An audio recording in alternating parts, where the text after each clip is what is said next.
Welcome to the course on Python for data analytics, machine learning and generative AI. In this video, we are going to learn about Pandas library, built for manipulation and analysis. In this session, we will cover introduction to Pandas, environmental setup, Pandas installation, data frame in Pandas, summarizing the data using Pandas, selecting and filtering.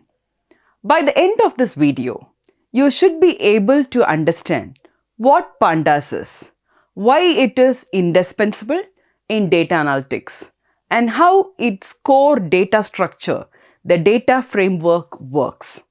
Let us begin with a simple question. What is Pandas?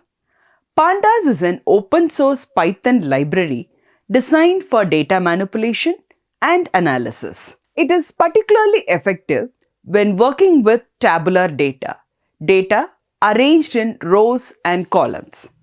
This efficiency is the reason Pandas has become a standard tool across data analytics, finance, operations, and machine learning domains. From a managerial perspective, Pandas bridges the gap between raw data and actionable insights.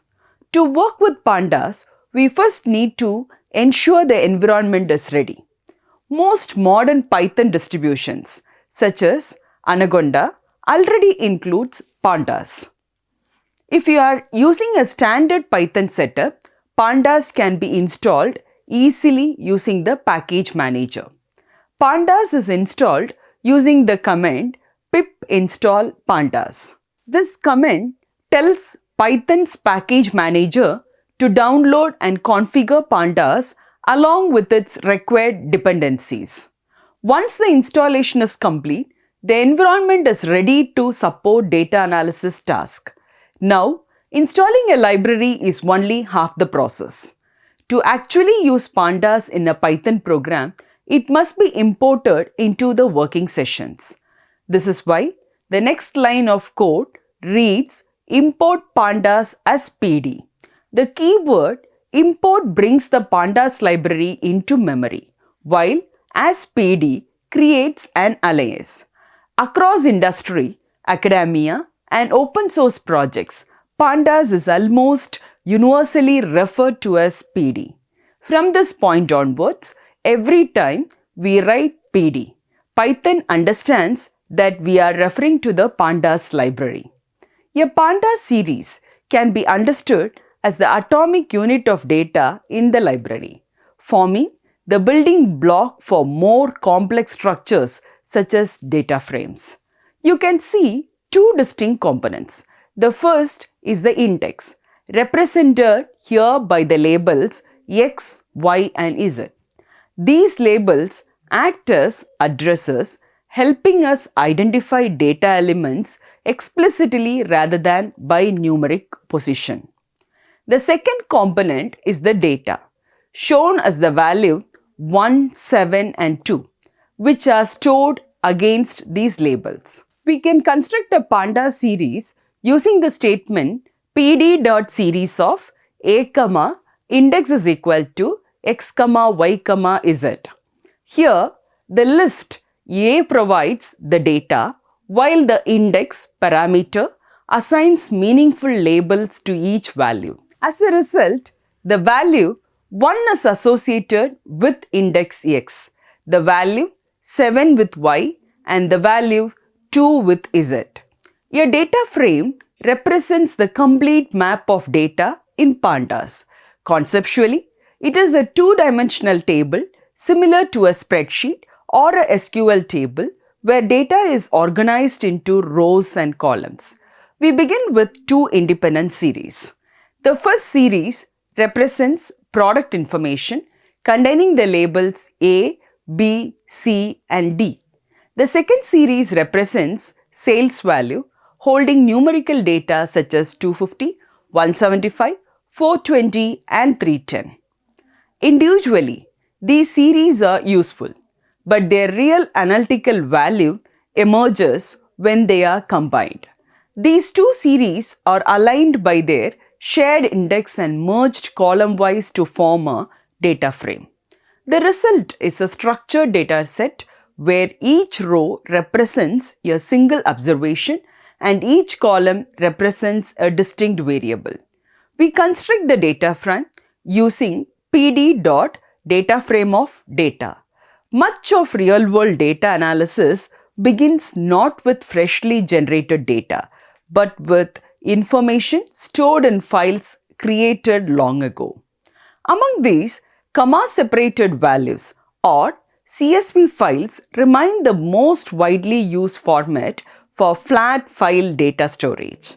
The raw material, a CSV file containing plain text values such as names, ages, or sales figures. This file has no structure beyond commas and rows. The statement df is equal to pd.read_csv of salesdata.csv loads the entire CSV file into a Pandas data frame named df. At this point, the data is no longer external. It resides in memory as a structured object that Pandas can manipulate efficiently. Once the data is loaded, the next step is initial data inspection. At this stage, the goal is not deep analysis, but orientation, understanding the structure, scaling and health of this data set. The first inspection tool is df.headoff. This comment displays the top rows of the data frame along with column names. It provides an immediate sense of what each column represents and whether the values appear reasonable. Complementing this is df.tailoff, which returns the last 5 rows of the data set. This is particularly useful for checking whether the data set is complete and whether any records are missing or truncated at the end of the file. To understand the data set more formally, we use df.infoof. This comment produces a concise summary that includes the number of rows, the number of columns, column names, data types, non-null counts, and memory usage. From this output, missing values can be identified immediately by comparing total row counts with null value counts in each column. Finally, the structure of the dataset can be compared numerically using df.shape. This attribute returns a tuple representing the number of rows and columns, often described as rows by columns. In df.describeOf, df represents our dataset stored as a data frame. The describeOf function gives a summary of all numerical columns in the data. In df category of .value_counts of, we are selecting the category column from the dataset.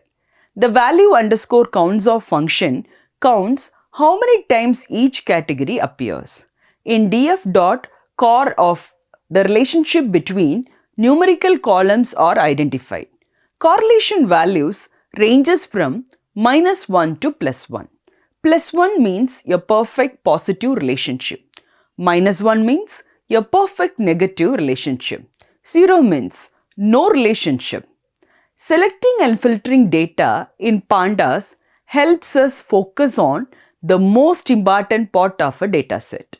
Often, meaningful analysis does not require all the data at once, but only specific columns or rows that meet certain conditions.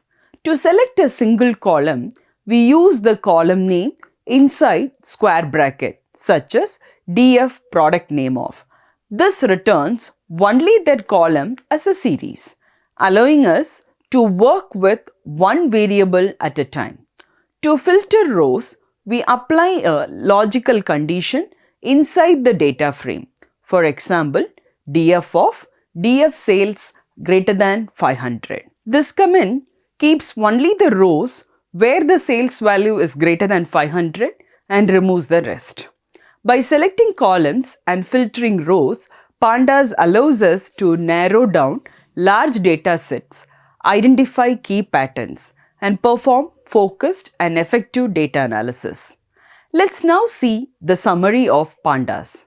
The process begins with importing Pandas, which provides the basic tools needed for data handling.